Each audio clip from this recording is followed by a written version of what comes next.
Yes, hello once again and welcome to the 2023 Kendal Classic Revival Scramble.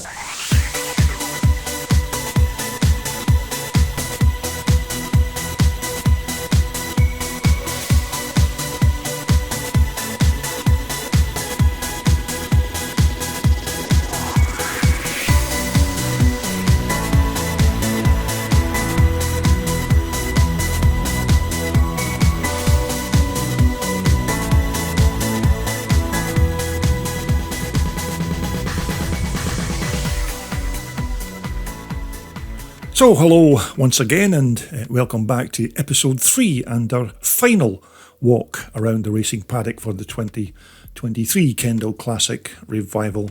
Scramble. And straight away a quick look at a couple of bikes belonging to Irishman Trevor Calderwood, and Trevor's first bike here is this Monda 480, which of course is a 1981 Myco 490 chassis that's been doctored to take one of these later 480 Honda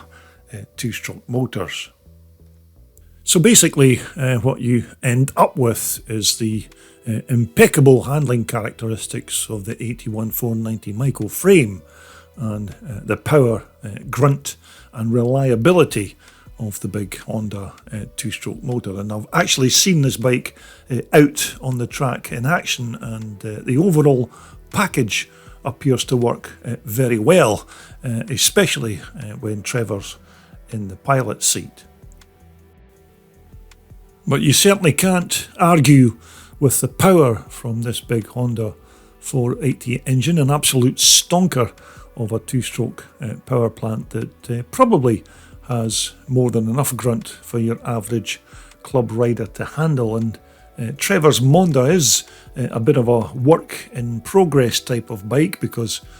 every time you see it there always seems to be some subtle changes going on to continue its development. But to say that this bike is quick is a bit of an understatement, because when this bike's all set up nicely and working well, then there's very little that'll go past you on the track. But as you can see, the bike's still kept the plastic Myco fuel tank, but of course with this time brand new graphics posted there on the side. But there's no doubt, as twin shock hybrids go, that this Monda of Trevor's is certainly a bit of a twin shock flying machine. So that's a look at our first bike in this episode 3 of In the Paddock. Now this is Trevor's other race bike, and this is his 490 Myco that he's just recently acquired. And I think this race event here at the Revival Scramble was its first real test since Trevor bought the bike, although I did learn that on the bike's first practice session it did suffer some kind of mechanical malfunction and left Trevor without any compression in the motor. So that's certainly something that he'll have to look at when he gets the bike back home to his base at Ballymena in Northern Ireland. But anyhow, the Myco is more or less a second or standby bike for Trevor, as he tends to opt for the much more reliable and quicker Monda. But Trevor also has a fantastic collection of Czechoslovakian CZs at home, along with many other makes and models of dirt racers, so he's certainly plenty bikes to choose from. But maybe for this Revival Scramble it wasn't the best idea to bring along the big Myco this time around. But nevertheless, still a nice couple of twin shock race bikes there, even although this time round the old Myco decided not to perform on its racing debut. But of course that's not something that can't be sorted when Trevor gets it back to his workshop, and I'm sure that we'll get another chance to see the Myco strut its stuff on the track at a later date. So just a brief look at a couple of twin shock racers there from Irishman Trevor Calderwood. Now I have to say that I've never seen so many old classic 125s in one place at one time, and this 2023 Kendal Classic Revival had a fantastic selection of Suzuki's, Yamahas, and of course these Hondas. And this example here is Martin Stokes' 1980 CR125. And as I said, there were over 50 of these little screamers taking part on the Sunday race day, so it's not really that surprising that there were a good few examples to feast your eyes on around the paddock and of course on the racetrack as well. And this example of Martin's is another one of those 50 plus entries for the twin shock 125A and 125B classes, as the organisers had to split them into two groups to allow room for them all to fit onto the start gates. But once again, another one of those very compact Honda 125 reed valve motors with that right-handed or footed kickstarter, but the resurgence of popularity in these air-cooled classic 125 classes is certainly a big thing nowadays, as we've had much the same kind of interest in our local classic racing club up here in Scotland with regard to these 125. So who knows, hopefully this formula will just keep moving on to bigger and better things in the future, and we'll see more and more of these mini two-strokers take to the racetracks all over the UK. And as per many of the other CR125s that we've already seen from the paddock, Martin's bike again isn't, of course, a fully stock example, which is what you'd expect on a 43-year-old motocross dirt bike, because you've got to expect bits and pieces to wear out, and I'm not sure what the market's like for new old stock parts for these little Hondas, which is probably why you see all of these aftermarket parts and upgrades being bolted onto these machines, and more than likely that's why Martin's swapped the old rear shocks on his bike for a pair of these Dutch-made Riger units.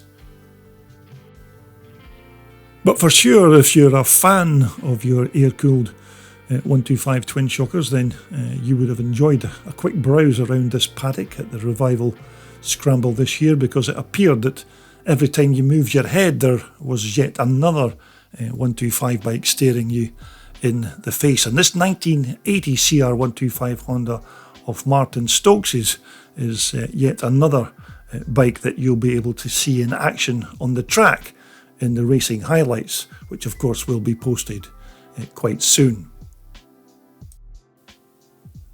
Now, over the years I've certainly covered my fair share of the common or garden German Maicos, and to be fair, some of them were super nice looking machines, but this lovely example here is yet another one that I'm going to have to add to my extensive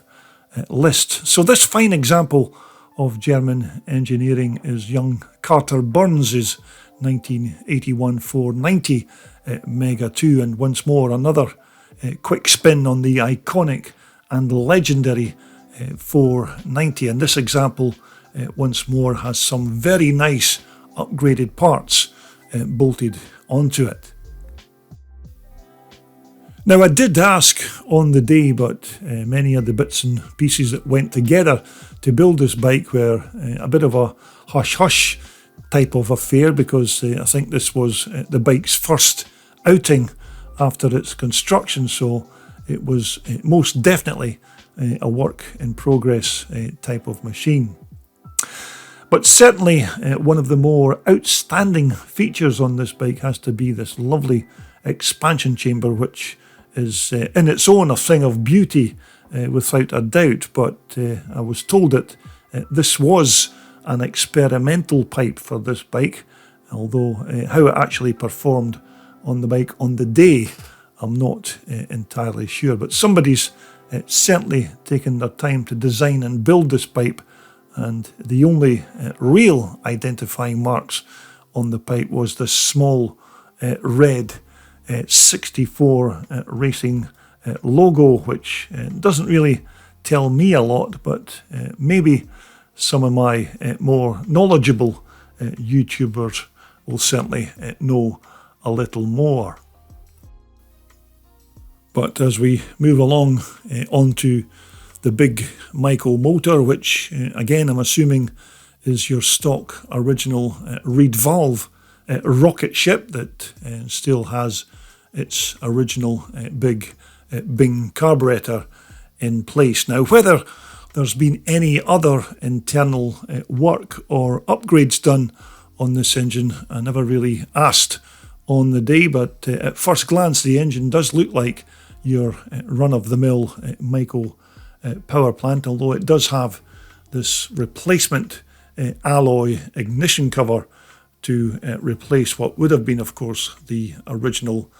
plastic item, which certainly gives the motor a slightly different look from the original. And besides, when you think about it, why would you want to upgrade or even tune one of these big 492 stroke motors anyhow? Because straight from the factory, these engines had more than enough grunt and power to satisfy your average club rider, and even top power mad Michael junkies would still never complain that they couldn't get their full throttle fix from riding one of these ballistic missiles, because once you got them all set up and jetted absolutely correctly, then you'd have no problem being Johnny Holeshot straight off the line. Now, up at the front of the bike, it appears that Carter's Michael still has the stock original Michael forks on his machine, but with, of course, the addition of these pair of quite nice Acerbis fork socks, just to try and help keep dust and dirt out of the stanchions and prevent the seals from being damaged. But on the back of the bike, a nice pair of Dutch-made Reiger piggyback units once again, there to help keep the back of the bike in check. And again, these Reiger suspension units did have quite a good reputation for their performance and reliability, and of course, more importantly, these were fully rebuildable for servicing and any tuning that was required. But certainly, other than fitting a pair of nice Swedish Öhlins, these Reigers certainly suit these 490s. Now, really, I just haven't a clue as to who built this bike, but they've certainly made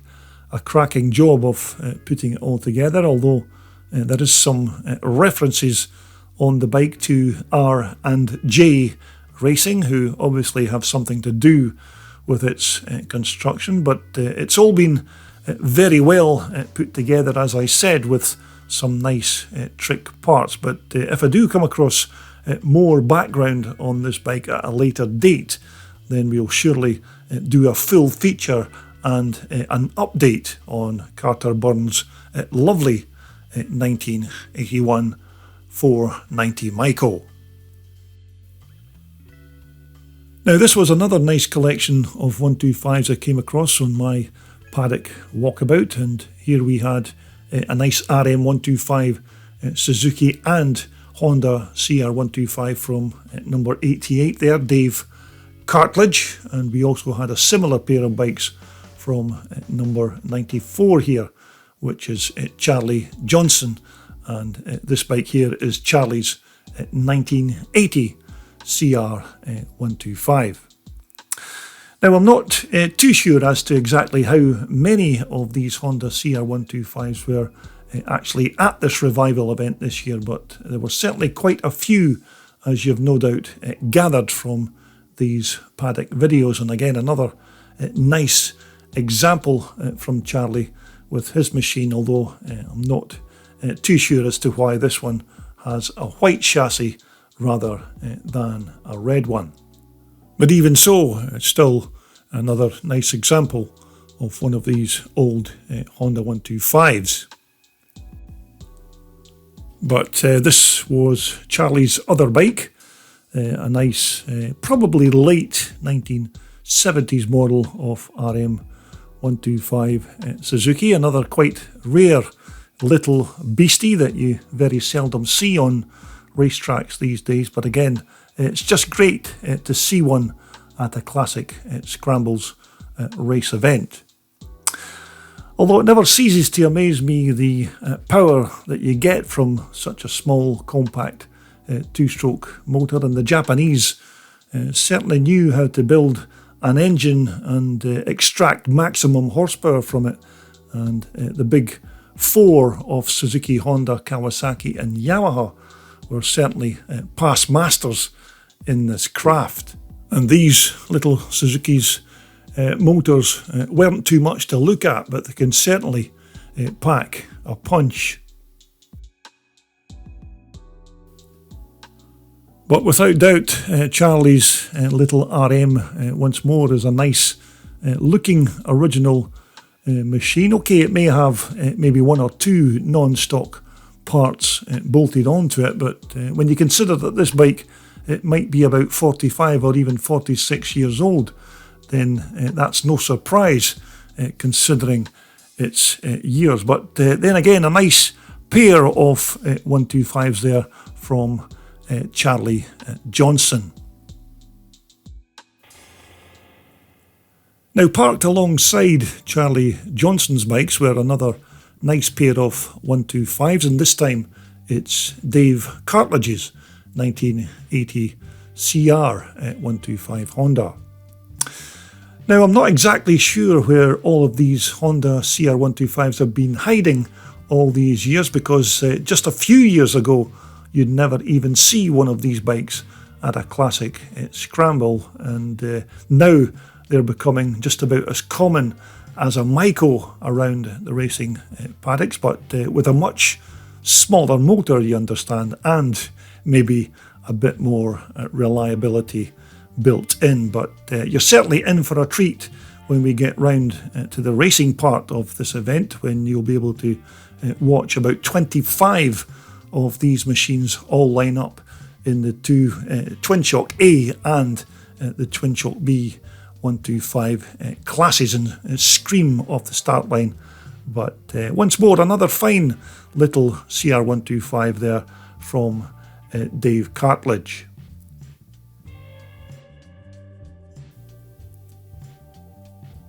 And so this was Dave's other little 125, a quite similar machine to Charlie's that we just had a look at previously, and again an example probably from the late 1970s, and in quite good original looking condition, because at first glance it seems to have many of its stock Suzuki factory parts still intact, including this rear tailpipe or muffler if you're watching this video in the USA. But as I recall, these little small Suzuki motors were just a simple piston port two-stroke engine, which of course were the days before we had things like reed valves and power valves and the like, but they were fantastic little engines and hugely popular with schoolboy and youth racing at that time, which was probably Suzuki's target audience, to be fair, just to try and get the youngsters onto smaller capacity 125 Suzuki bikes, and then hopefully that they would continue to buy the much bigger Suzuki models as they grew older. But for sure, another very nice pair of 125s from Dave here with his 1980 Honda, and of course this lovely RM 125 Suzuki. And as I said, there was without doubt an abundance of these smaller capacity bikes on display at this year's Revival Scramble, and this lovely Suzuki was just one of them. Now these were another pair of quite nice looking bikes that I spotted arriving at the event as they were negotiating the paddock and trying to find their way to an eventual parking space, and these were Trevor and Malcolm Petrie's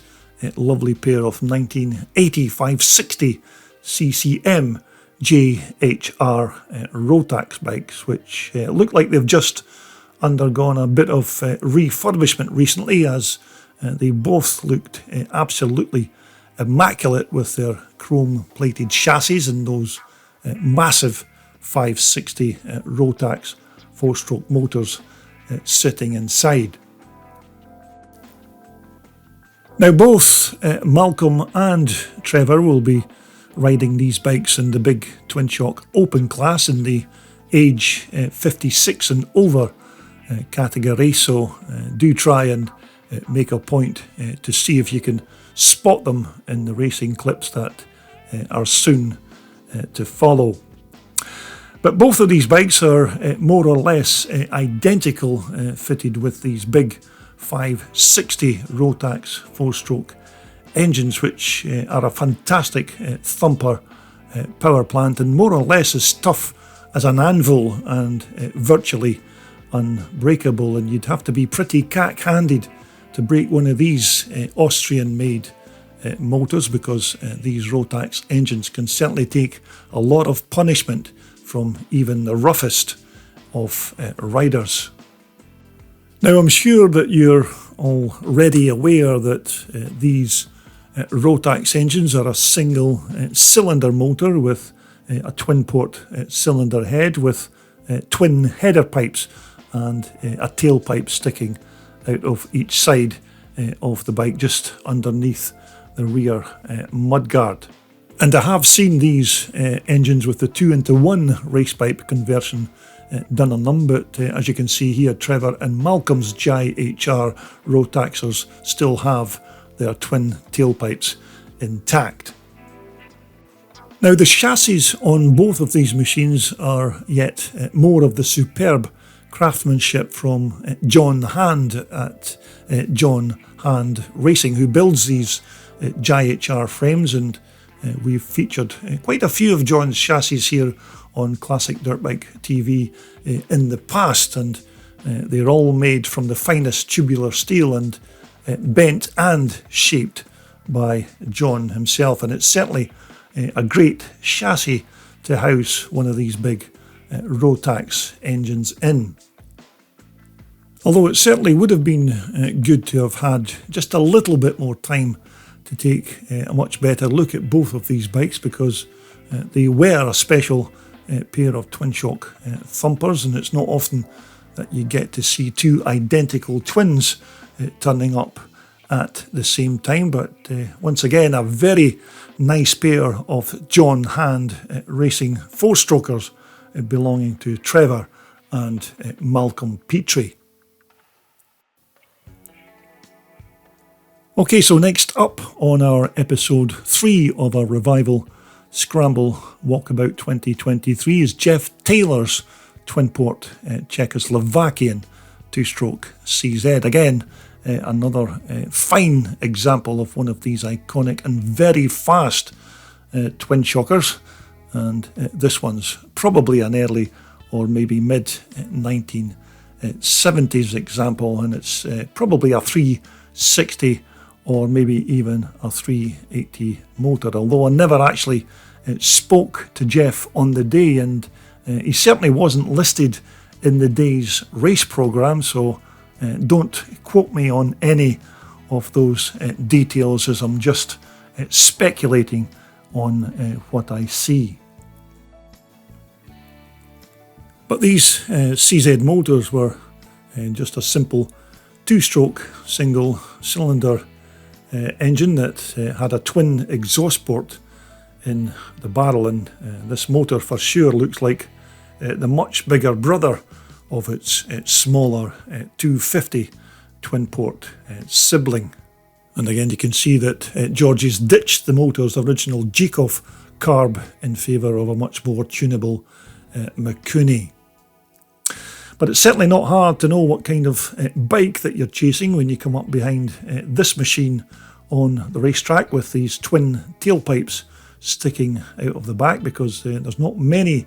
bikes with a set of twin exhausts coming out of a two-stroke motor these days, and these CZs are certainly very unique in that respect. And it just so happens that I've already seen this bike in action on the track, and it certainly goes as good as it looks. And although there are a few non-original parts bolted onto Jeff's old Twinporter, it's still a relatively rare and classic motorcycle. But once more, this is yet another bike to look out for when we get onto the racing from this event, which of course will be the very next video that I post here on my channel. But it seems that no matter which angle you look at this bike, it certainly has that look of a purpose-built race machine. So another nice little Twinporter. That's Jeff Taylor's lovely CZ. And so, just to round up our final walk around the 2023 Kendal Classic Revival Paddock series, we're going to finish off by checking out Kevin Lee's lovely little YZ125 Yamaha. Now again, I never managed to get any information about Kevin's bike on the day, although it does look like it could be maybe a 1980 bike or thereabouts. But once more, another stonker of a little 125, and of course quick on the track as well, as you'll see quite soon when we get to the racing. But as I recall from way back in the day, these YZ125 Yamahas were great little bikes that certainly had a decent lightweight chassis, and of course these powerful compact two-stroke motor that I think had a 6-speed gearbox, so there were plenty of cogs to choose from to keep your foot dancing up and down on that shifter. And as long as you kept this little motor in the mid-range, it performed very well. Now at the back of these YZs, it was a simple single monoshock suspension unit that, as I remember, also worked very well with that Yamaha monocross rear swing arm setup, and the shocks, oil and gas, were housed in this little remote canister that was bolted onto the front of the bike, just to try and keep it cool when that rear shock was worked hard over bumpy racetracks, because these monoshock suspension units did have a little bit of a tendency to heat up when the going got tough. But overall, the front and the rear end of these smaller YZ still performed quite well for a late 1970s or early 80s design. Now, as you know, these white plastic liveried Yamahas with the red, white and black graphics were the European spec for these YZs, and if you lived in the USA or internationally, then your YZ125 would probably be decked out in the yellow plastics with the black graphics. But these YZ front forks did give the rider just short of 12 inches of travel here at the front, although tuning for some rebound or damping was usually limited to experimenting with different weights of oil or maybe changing different spring rates. But generally the forks were good for such a small 125, and the front old school drum brakes also did quite a decent job of slowing the bike down when it was required. Now, the bike's rear hub put in quite a similar performance with regards to its stopping power, and it wouldn't be too long, of course, before Yamaha were then ditching these old drum brake systems in favour of the much more powerful and more efficient hydraulic disc brakes on their future models. But I have to say that the range and the diversity of all of the different bikes that were taking part at this year's Revival Scramble event was certainly vast and varied, and the few examples that we've just captured from the racing paddock over these 3 episodes was really just a drop in the ocean compared to the over 200 plus bikes that were signed on to take part. And these few that we've included in this series were just a quick sample of the lucky ones that I could access on the day. But I do hope that these bikes that we've been looking at give you a little insight into what you can see at this Revival Scramble each year, and just keep your eye on the Westmoreland Motor Club's website or Facebook page for details of next year's 2024 Revival event. So this bike here of Kevin Lee's certainly brings us to a close on our paddock walkabout for 2023. But of course we are certainly not finished yet, because coming up next is all of the trackside action from the Revival Scramble 2023, so make sure that you retune or even subscribe to my channel so that you don't miss it. But for the time being, thanks again for watching CDB TV, and it's cheerio for now.